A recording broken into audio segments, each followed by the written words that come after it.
Go for it. Welcome to Coastside Poetry. I'm Diane Moomey with Steve Long co-hosting. It's Sunday, August 23rd, and here we are at an extra August event, a salon. It's an experiment. I've invited a small group of women poets to hear Connie Post, Livermore Poet Laureate Emerita. She'll read for us, and then we'll open our mics for feedback and question and answer. That part of today's event will be recorded and posted on our YouTube channel in a couple of days. After that, we'll turn off the recording feature and begin an informal read around. This gives our poets an opportunity to read material that might be close to the bone, to read new material that might be ragged around the edges, to read something they might wish to submit to a journal that considers a YouTube video as publication. I've posted our names in the order of reply, but we don't have to read in that order. Now I'll introduce Connie. Connie Post served as Poet Laureate of Livermore, California from 2005 to 2009. Her work has appeared in Calyx, River Styx, Slipstream, Spoon River Poetry Review, Valparaiso Poetry Review, and Verse Daily. Her awards include the 2018 Liakura Award, the 2016 Crab Creek Review Poetry Award. Her first full-length book, Floodwater, won the Lyrebird Award. Her second full-length collection, also by Glass Lyre Press, Prime Meridian, was released in January 2020. Please welcome Connie Post. Thank you. I'm so happy to be here. I am going to be reading from my new book, Prime Meridian, which I'll show you the cover because I'm in love with it. And I wanted to also mention that it just was a finalist in this thing called the American Fiction Awards. Thank you. And what author doesn't want a little gold seal for their book? So that always makes me feel good. But it's a book about, there's a lot of parallels drawn between how much the earth is suffering and how we suffer in our own bodies, which I think now particularly is very apt because I feel like Mother Earth is one unhappy lady. So I didn't think I'd be saying I'll be doing this reading in the time of the apocalypse, but here we are. So I'm hoping it's a nice little departure from all the stress and sorrow and suffering. The only poem I'm going to read that's not in the book, let me see what time it is Guidelines in a Pandemic, because I just wanted to kind of open with the flavor of what we're all going through. So Guidelines in a Pandemic. Don't touch anything, not the doorknob, nor the elevator button, or the jagged space between your lungs. Wear a mask to protect others. Wear a mask to hide your cyanotic self, the blue of your lips, the exact hue of the ocean we've smothered. Don't let the dead whale's carcass float too close to your bed. The small bits of plastic inside the remains will remind you of dying with plastic in your body, as if they were trying to tell their own story, and the body bags washing up to shore were not your own. I just found a really interesting parallel that people are dying with ventilators in their mouths that are made of plastic, and that the whales also are being found with all this plastic in their bodies. So I'm just going to start with the title poem to kind of set the kind of theme of the book. Prime Meridian. Step upon the earth as if it is melting. Fold the continents as if the borders were already singed at the edges. Hold a container and let all of the ocean run inside of it. Drink the salt until it's all that's left of us. Succumb to the talons of the last orphaned eagle and let it pull you up by your shirt collar and sail you across the life you were supposed to have. Look down and watch the glaciers fall, the oceans rise, the inlets of every river drown inside themselves. Listen for the sound of your own voice falling backwards. Listen for the sound of the ocean turning itself under, as if the earth were a womb and you the child passing through. So I think like a lot of us, I've been losing a lot of sleep. I'd never really been a great sleeper anyway, but this is my conversation about sleep. It's entitled Give It Back. I ask the night to give back all the sleep it has taken from me, but it laughs at me as if I am the peasant approaching the leader of an oppressed country. I will not grovel in the gray of dusk. I will not pray for morning. I will wade through the layers of dawn as if it is murky water that leads me out of a dungeon. And when all the soldiers of morning line up to meet me, I will salute them in silence, drop to my knees, kiss the ground as if it's the first time I have traveled to this foreign land. Sometimes I actually don't even sleep till it's like 5 a.m. So whenever like the little, thank you, whenever the sun starts peeking through the blinds, I feel like you got to finally go to sleep now. This one is one of my favorites from the book. It's just about our relationships with the earth and with the little creatures that inhabit it and how much that means for me. Walking beside October. I come across a blue-gray salamander frozen in the middle of the wooden bridge. I step over it and it thanks me by scurrying away. I think of the way I used to stop in the hallway when you'd pass, hoping you would not spill your Jack Daniels down my legs, hoping your shirt buttons were fastened. I remind myself why I take walks at dusk when the sunlight abandons the house. I hear solstice calling me home.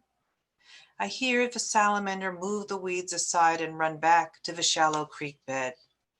I look back and thank this traveler of this small country for teaching me how to move across a rugged terrain without a passport or even a name.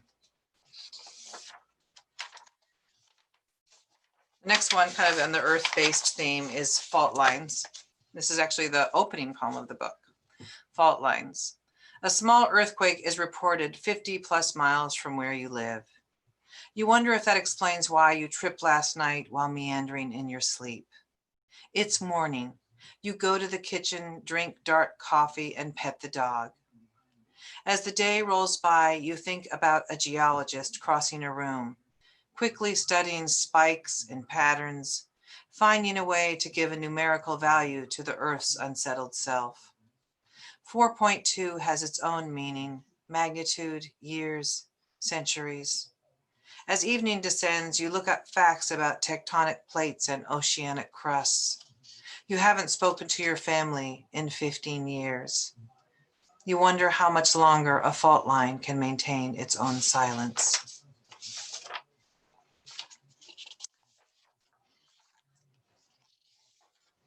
This one is about when I was watching the Olympics, when we had the Olympics, and I was watching all the current gymnasts, all the amazing moves they do, and how back in 1976, how much more advanced the moves have become. But I became very entranced in watching all these Nadia Comaneci videos from 1976. So here's my poem about that. 1976 YouTube of Nadia Comaneci. I watched the video over and over, fixate on her thin frame, her small, poised hands. She was 14. I was 14. Her body takes flight above the uneven parallel bars. The first perfect 10 score. I sat on the hardwood floor, my legs crossed, pretzel-like, breakable. In 1976, I too was practicing floor exercise and found ways to unfold my body. I learned how to hold myself in specific postures and found ways to fall gracefully. Often I wondered about Romania. I wondered about small rooms and the way she looked at herself in the mirror late at night. I watched Nadia. I watched her. I prayed for her safe landing. I kneeled in front of the television set and ignored the smell of booze and the particular way it crept under my door at night. I wonder now if she looks back, does she ponder how she escaped? How a young woman will cross a border decades later, knowing she can never return. Thank you. This is my poem about how my dog, who actually recently passed about a year ago, but we still miss him a lot. He was our beautiful golden Hank. And I hate having surgery. I've had too many, 10 of them. So this was my poem about how I try to calm down the night before surgery. the night before surgery. Take the dog on a long walk, the one where you pass the old metal bridge, beyond the area marked mudslide. Watch his footsteps carefully, and he will help you find the places to hide when you enter that long, languid journey of anesthesia. Watch the way his fur mingles with the slight breeze, how he follows the faint edges of a gravel path. Feel the cadence, the rise and fall of his lungs, and tell him you will see him there on the ledge of solitude. And remember, he will teach you everything about the anaphora that stays in the body, that stays beneath your skin, as apparent as faded scar tissue or mercy. Thank you. 5 or so years ago, I retired from working. But when I used to leave the house early in the morning, before it turns light and not daylight saving times, I wrote this poem, actually kind of as I was driving out of my neighborhood. Vacant. Let me start over. I like leaving my neighborhood when it's still morning dark, before the sun incinerates the subconscious of the soil. I pretend the house has never been inhabited, never known the love that has ruined walls. I pass each structure, imagine no one is sleeping or turning over while the floorboards breathe. All day, I dream of unfolding myself inside the narrow hallways. Pretend there are confessions hiding beneath the floorboards. But instead, the paint peels off this cracked day, and I am left standing in an entryway that has absolved me of nothing. So I don't travel much, thank you, because I have a really big pain problem with my back, and also it's just kind of expensive, but sometimes I take these imaginary trips in my mind about where I would want to travel and what that might be like. And I started the poem with that intention, but as per the usual, the poems turned into something else. Living abroad. I want to move to a country where everyone speaks another language. Each person a different dialect, each neighborhood an unfamiliar terrain.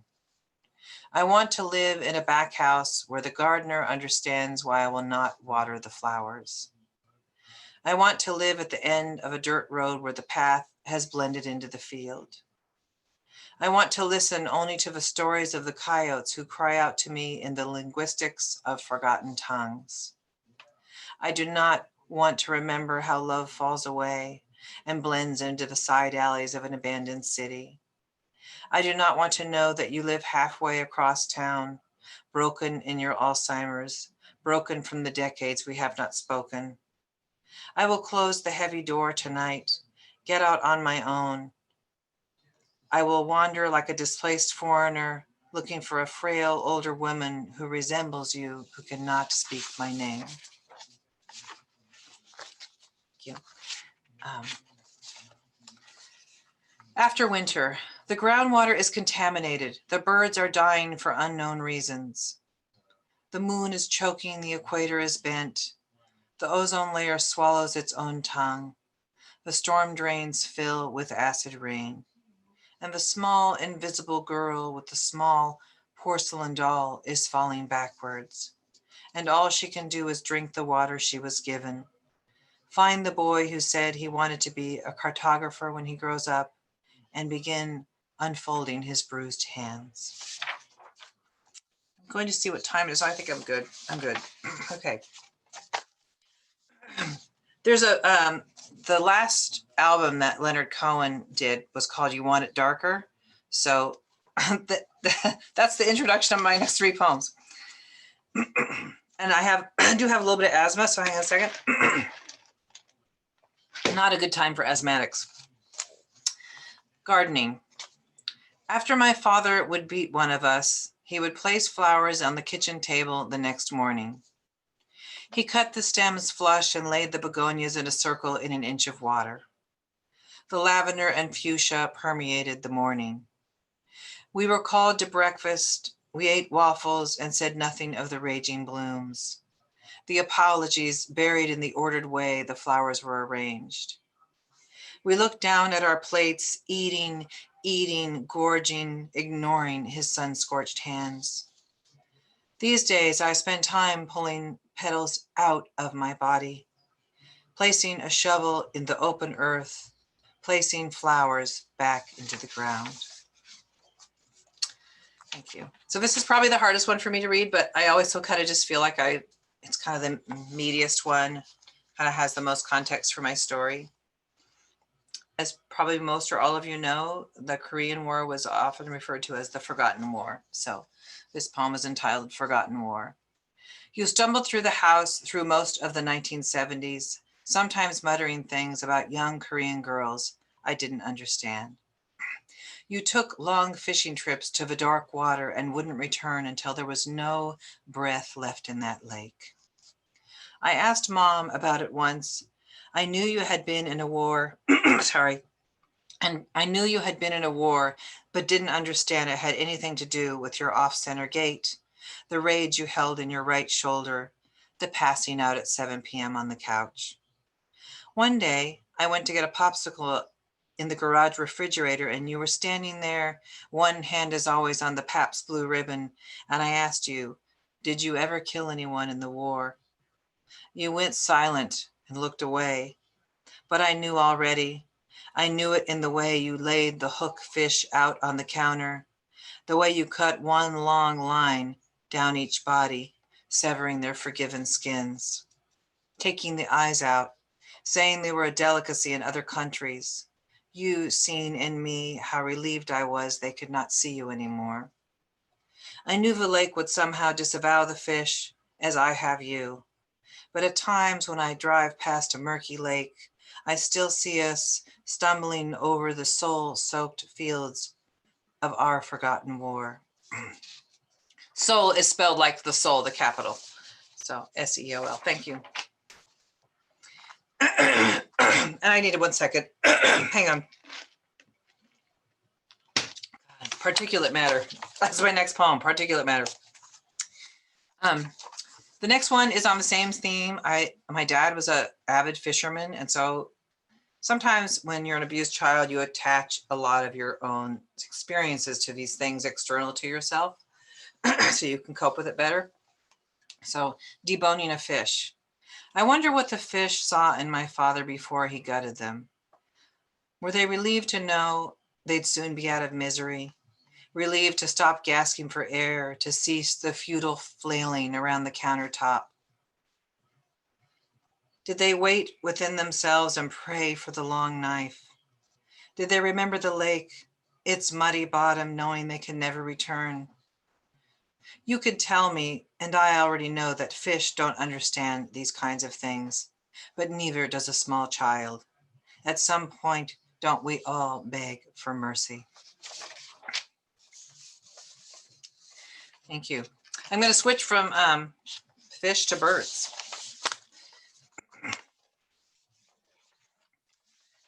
When we used to be able to take walks out on the path beside our house, there was a bird, and every day I saw it, and you can tell when a bird's dying because they're not in the right place that they're supposed to be, and they're kind of clinging to things, and it was a very painful process for me to watch this event happen to this bird.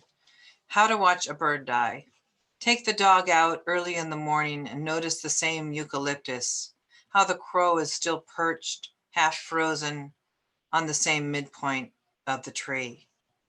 Notice how the claws are stuck and how the back of your neck seems damp and full of sunlight all at once. Each day, tell yourself it'll be over soon. Tell yourself that's just the way nature works. Tell yourself it's intrusive to do anything else. Urge the dog to walk closer to you instead of pulling you back to the tree over and over. Remind yourself you have to get back and make breakfast. Imagine how peaceful a bird looks when it is finally melting into the dirt. Imagine the ground's atonement and the murder of crows just taking flight is finally free of sin. Thank you. I have just 2 or 3 more. The next one's also a bird one. We always talk a lot about how, I just won't over-explain it. The title of the poem is Ornithology. I want to freelance in the eve of birds, not fly or soar or carry the strength of wind. I want to know how to find the thin power lines, how to balance when the flock leaves you behind, how to identify the noises of departure. I want to know how to find the distance from branch to soil, how to atone for the loss of gravity. I want to learn to become an unencumbered silence and extract autumn from each weary leaf. I want to be statue-like in the depleted dawn. I want you to understand why I bathe myself in the ruined twilight. You know when, like, have you ever watched a bird flock take off? There's always like that last one kind of trailing along. And I always wonder about that last one. Like, is it considered the weakest? Is it staying there for other reasons? So that was kind of like addressing the, how do we cope when we are left behind from our flock? Okay, so just one's called, it's about, we're kind of back to fish, but I'm kind of trying to do a more positive spin on the fish theme. This one's called Become. Find your place in the river, the smooth stone. Find the places to open your mouth where the salmon sing in the chorus of returning. Find the widest edge where the soil seeks atonement. Find the underground where the coldest winters break the land like offered bread. Find the side stream where the night can no longer exist, where darkness becomes an edge unto itself. Become the sound of a rushing current in the crisp dawn. Stand as atheists to the flatland. Live in rebellion, careening with the white water. Writhe until the migration ends. I did want to find a very short one because it's just one of my favorite ones, just because I try to do poetry, but just of course takes a whole different upside down view of our standard notions of things, especially in religion. I'm not very religious. Organized religion is against my religion, but this poem I grew up Catholic, so here's my poem called Lent. Lent. I am giving up breathing for Lent. It should be easy. My rib cage has been begging me for a rest. My lungs are collapsing at the weight of dirty penance. My throat can go quiet now and say its last prayer. There are 40 days I will go unnoticed, 40 doctors who will call time of death, 40 death certificates handwritten in the salt of the earth. Each will give a different reason for my demise. And at the end of the season, I will stand at the hallway of this broken church and pretend I am no longer hungry. I could never understand why I had to not eat before communion as a child. Thank you, everybody. So I'm going to close with the last poem. I'm hoping it's somewhat redemptive, but it's based on a true story where no longer, but for about 2 or 3 years, we had a black squirrel in our backyard. And I had a very complicated relationship with this squirrel, which I won't over explain, but I will just kind of read you the poem, but that's the backstory. Omen. For 3 years, the black squirrel visits our backyard. I say I hate it. I say it doesn't look right. I read in science magazines that it's a mutation, a normal occurrence in nature. But every day I think it's a bad omen. Every day I encourage the dogs to run after him. I watch his whirling, curling ascent up the tree. I find relief as he moves away from me into the next yard. Winter passes through me. A close friend my age dies of a brain tumor. I do not wear black to the funeral. Later that week, I step outside in mid-afternoon and see the black squirrel sitting quietly by our pond. Our eyes meet, and for that split second, I see how I have banished the secret body within the body. I see his small heart pulsing, how sorrow fills a cavern and keeps beating. Thank you. Thank you. I wanted to thank Diane and Steve so much for this wonderful invite, and I'm super happy to be able to kind of start off this wonderful salon, based series. It's particularly great to be with women for all the reasons, and there's a lot of vulnerable stuff that I'm sharing about, and I appreciate you all listening. Thank you. Oh, we're just delighted that you can make it. Thank you so much. And if you're up for a few questions and answers, yeah, I would suggest that we all unmute ourselves or unmute ourselves in turn, whatever, and just ask away. Yeah. Talk to you. Your poetry is so wonderful, and I want your book. Thank you, Diane. I'll be emailing you about it. So, So anyone who has questions, Elise, yeah. Oh, you're muted. Mute. Can you There hear we me go. now? Can you Okay. start over? Because you were muted. Yeah, Connie, I love the brevity of your poems, and they have so much meaning in them in such a short space and with sparse words, but they're all wonderful. I absolutely love your work. Thank you so much for sharing it. Thank you so much for saying that. I try to follow the economy of language. You Yeah, know, you do a great job. thank you. Absolutely great. I do a lot of cutting. Yeah. I have a question. You have so many wonderful end lines that, I mean, the poems land so beautifully, and I want to know what you do to decide when, I wind up having to cut a lot of end lines that I think are going too far. So how do you manage that? How do you manage to Really find? good question, because I toil over my endings. My family's like, oh my God. Sometimes I'll go to my husband, I'm like, there's 4 different endings, like on the DVDs, the alternate endings. I have to feel a certain, I know it's not done. I know it's not the end until I feel a certain gut punch. Like it has to feel a certain way. And I always can tell, sometimes I'll be looking at it, I'm like, wait a minute, the ending's right here, like 3 stanzas ago. Sometimes you don't realize that till what 2 or 3 days later, or even 2 or 3 weeks later. But it's very important for me, for whatever reason, to make sure that the ending kind of coagulates all these things that you mentioned in the poem in a really something that either jars the reader, like something that they didn't expect. I'm always trying to at least make it something that they didn't expect, and really turning the language in on itself. So yeah, thank you for saying that, because I toil over my endings. Yeah. Kathleen, you had your hand up. I love that Stephanie asked that question about your end lines, because I was just in awe of all of those end lines, Connie. Just beautiful work. I guess I'll switch to a different question since I have a chance to ask. Who of the poets that are, currently alive and well and working, who are you most, enjoying their work? Tell us who some of your favorite poets are. My favorites, well, it was top is Naomi Shihab Nye. She really, when I started reading her into like 2000, she really made me see poetry and the things you could do with language. Like there's this one line in this poem called Two Countries, and the opening line is skin remembers how long the years grow. Like she does things that are out of the expected language or metaphorical construct. Louise Gluck I really like, Sharon Olds I love. I loved Tony Hoagland. I know he just recently passed, but I loved him, his poetry. I do like Billy Collins. There's so many. I like Ellen Bass, of course. So, and Jane Hirschfield. So a lot of those, yeah. Beautiful reading, gorgeous thank reading you, today. Kathleen. Thank you so much, Connie. I miss seeing you across the table at the banquet. There'll be other times. There'll be other banquets, I There'll be know. other banquets. And you too, Sandy. Oh, Yes. Mary? I have a question of, since you mentioned that you like to go dark, there is a lot of darkness in the poems that you just read. I don't know about your other books.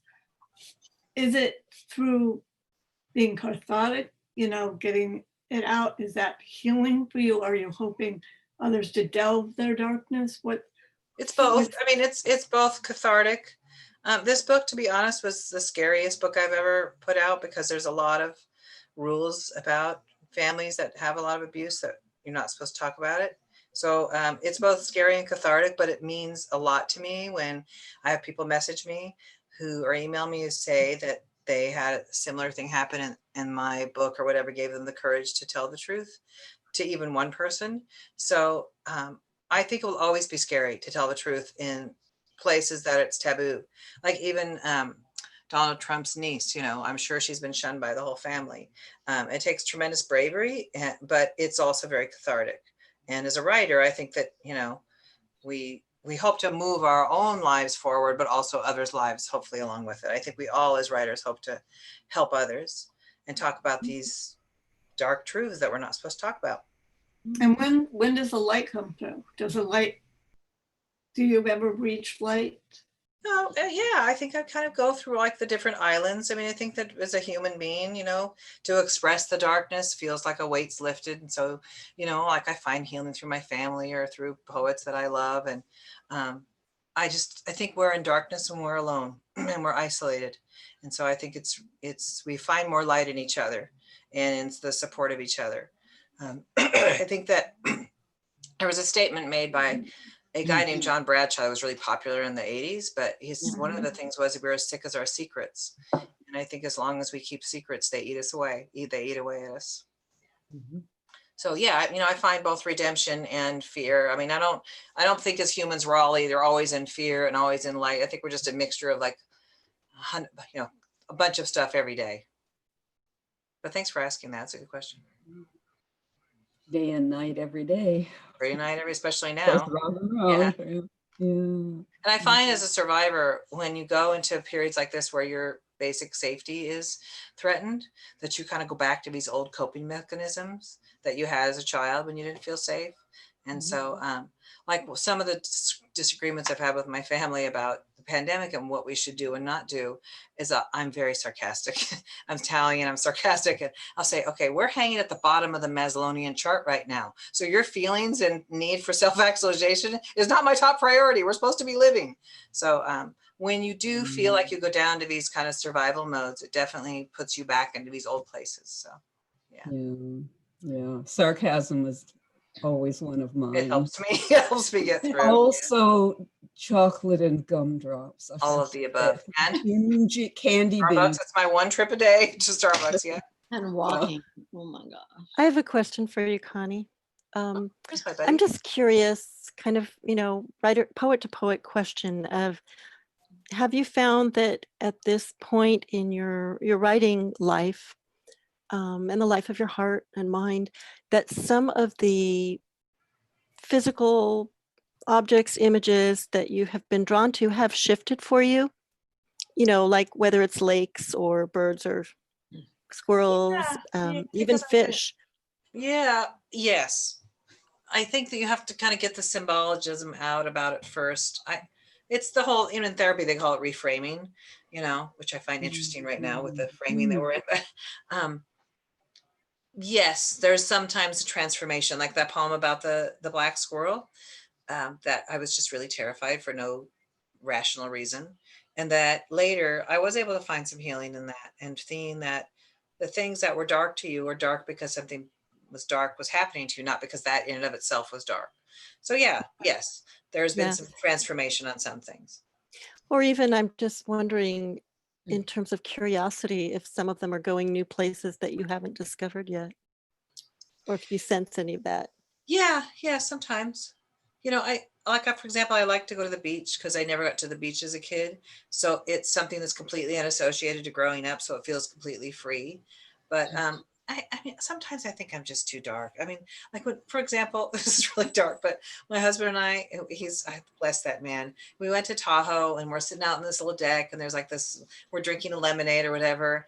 And I read all this stuff. And I said, there's so many dead bodies at the bottom of Lake Tahoe that they can't find because it's so deep. He's like, oh my God, can you just not take one thing and not make it with your darkness? So that was like 10 years ago. And I think even if I had that thought, I might just and try to, rechannel it somewhere else. But I am the sister. I mean, they're like, I'm the princess of darkness. Connie, I want a poem about those dead bodies at the bottom of Lake Tahoe. That's Assignment your next taken. poem.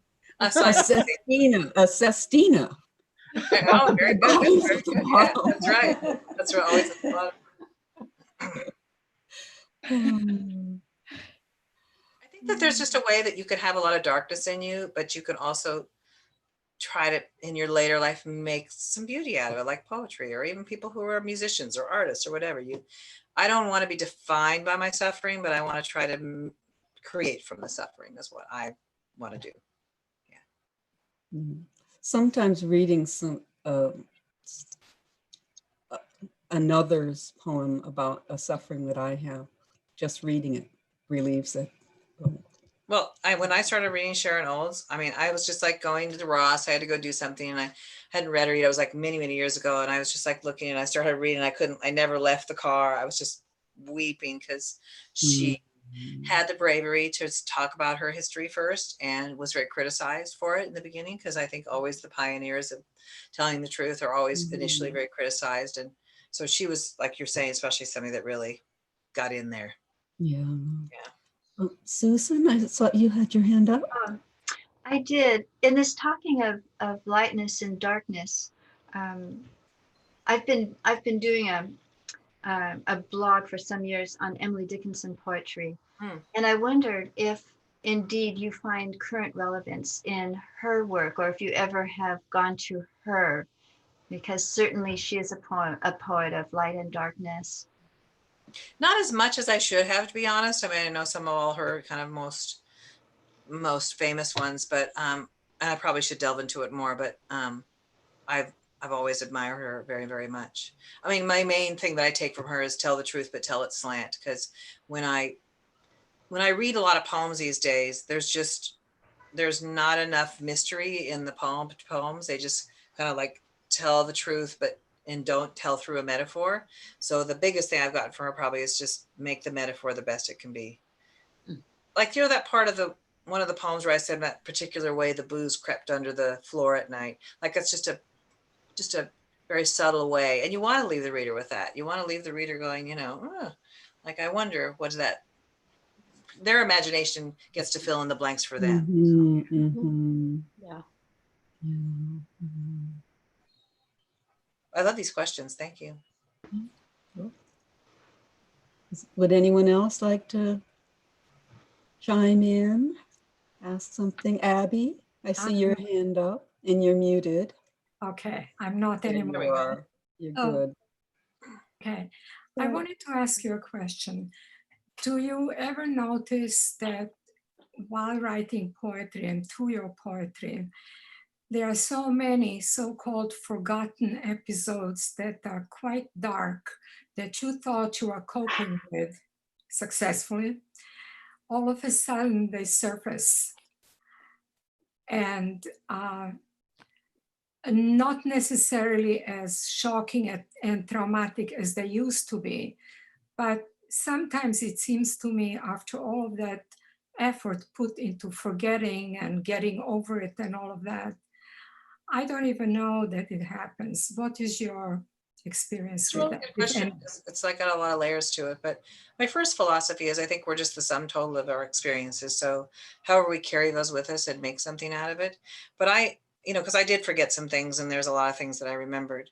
But it's interesting that you should ask that, because sometimes in my family, there's the darkest stuff, most of which, and when you have PTSD really bad, you kind of remember things in like flashbulb ways, like those, have you heard of flashbulb memories? Like you go to bed and it's like, or bad dreams and stuff. But I'll just say like things that were part of my family that I didn't think were any big deal, like something really innocuous to me. And I'll tell my daughter, she's 32 now, she's like, that wasn't normal. Like there's things that sometimes I've normalized in my own mind that went on that I just thought were fine. And then people say, well, that was really also really bad. So sometimes I've discovered things in my poetry, but I don't mind saying I've been in therapy for a long time. So most of the dark stuff's been kind of dealt with in that way. But I will say that I've surprised myself with hugely strong emotions of poems I've written that I can't read to my therapist because I'm crying so much. I have a son who's 34 who has profound disabilities, and he's profoundly disabled with autism. And I wrote this poem a long time ago called By the Window. That's in one of my books. It took me probably like 20 times to read that poem. And actually still sometimes, just depending on how I am doing emotionally, because it's so emotional, because it's about this journey of his life and how it turned out, how all these years later, he still carries the same blanket that his favorite, but this symbolism of how much I lost through him. And so sometimes I surprise myself with the emotions that come out from a poem that I've written. Usually not when I'm writing it, but I try to read it out loud, then it starts just raining. Yeah. Thank you. Yeah, thanks. That was a good question. Abby, I think you had a question. Yeah. So thank you, Connie. I really appreciated the darkness. And I've noticed that the last 6 months or so, I've kind of beaten myself up on going dark. I always tend to go dark too. And that's something I struggle with, to consciously add in some light.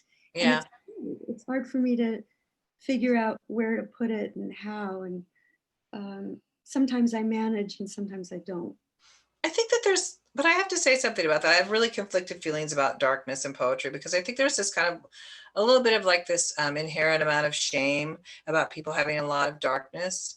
I don't necessarily think it's bad, unless it's, people will all sometimes introduce their poems and say, this is really depressing. Well, I mean, it might be depressing, but it's part of life. Happens. Fires, rape, sexual assault, child abuse, death, cancer. I mean, and those are all really difficult things, but they do happen in life. And so much of what we do is spend time not talking about these things that we're not supposed to talk about. And so I actually find most people, very few, but most people really enjoy or need to talk about it, because there's all these societal taboos. So when people say that poem is depressing, I just say, I understand that probably brought up a lot of things for you that were dark. But I think that until we deal with our darkness, that dark side, and that we're not fully whole as people. I mean, I just feel it that way, because I think we all have stories of wounding, whatever the story comes from. And so I just think that we can make beauty out of darkness, and that we shouldn't have to feel bad about expressing that. I mean, I do try to have poems that are redemptive. I think that's important too. But I think that you're just right about the darkness as long as you need to, and then it will find its way into other poems, into other ways that might or might not feel redemptive. But I think the true redemption is in being in the truth, whatever that truth is. Thanks. Absolutely. Absolutely. Well said. Veronica, were you, hi. Yeah, I just have a sort of follow-up question to that, which is, do you think that there's a gendered aspect of darkness being unacceptable? Yes, I do. I think that women over time have been cast out to be hysterical and make things up to get a certain kind of attention. And Freud, was trained in his mentor to be told that these women are hysterical. And also, even a lot of women, when I post stuff, I have a lot of medical problems, that a lot of times women in medicine, kind of just to segue, that they're often shamed for their symptoms by male doctors, saying, oh, you just you're a little depressed and need some medicine. So yeah, I think there is that aspect of, I'm not saying that I don't think it's hard for men, because I've known a lot of men who were sexually abused, and there's a whole other set of shaming things that come out with that side. But yes, I think that women are assaulted much more often. It is a gendered shame, and how much we're supposed to be quiet about it. I mean, look what happened when the Supreme Court dude, Kavanaugh, came out, and how much that poor woman had to live through, and we wonder why, after all the death threats and all the things she received, that we don't want to come forward and tell the truth. So absolutely. Yeah. So that's why I think we should all just tell the truth. And I think that some people don't feel comfortable telling the truth. In a way, they just don't. And that's also okay. Because if they find something in your work that helps them deal with their own truth, then I think that's also okay too. Whatever feels best for you is my motto. Yeah. I've been in a lot of survivor groups, a lot of hard work.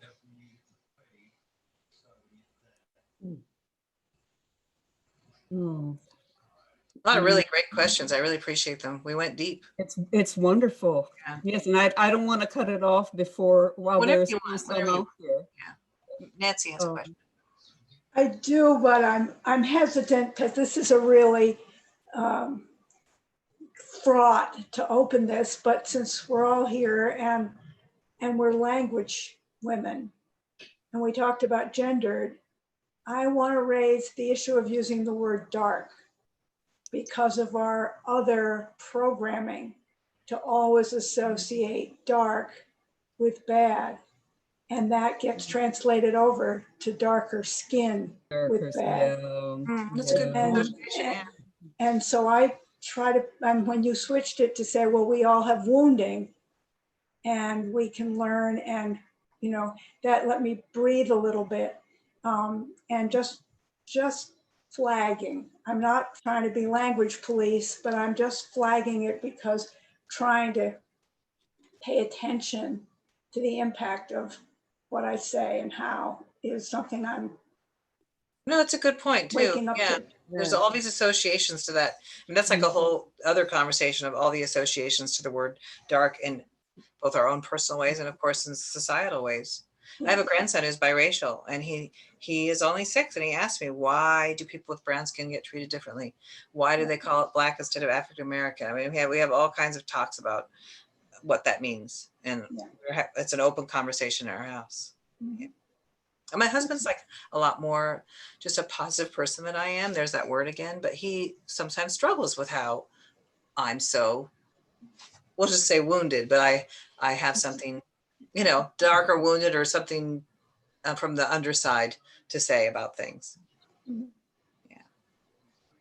I mean, my mind is haunts me a lot, but it's also leads to a lot of creativity.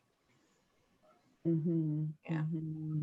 I mean, sometimes I take those really scary, I have terrifying dreams, and they make my teeth hurt. Sometimes they're so bad, but sometimes I can take a little tiny image out of it and make art. So I love my favorite quote is from William Stafford. I have woven a parachute out of everything broken.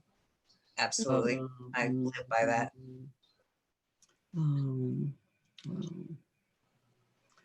Great questions. Really great.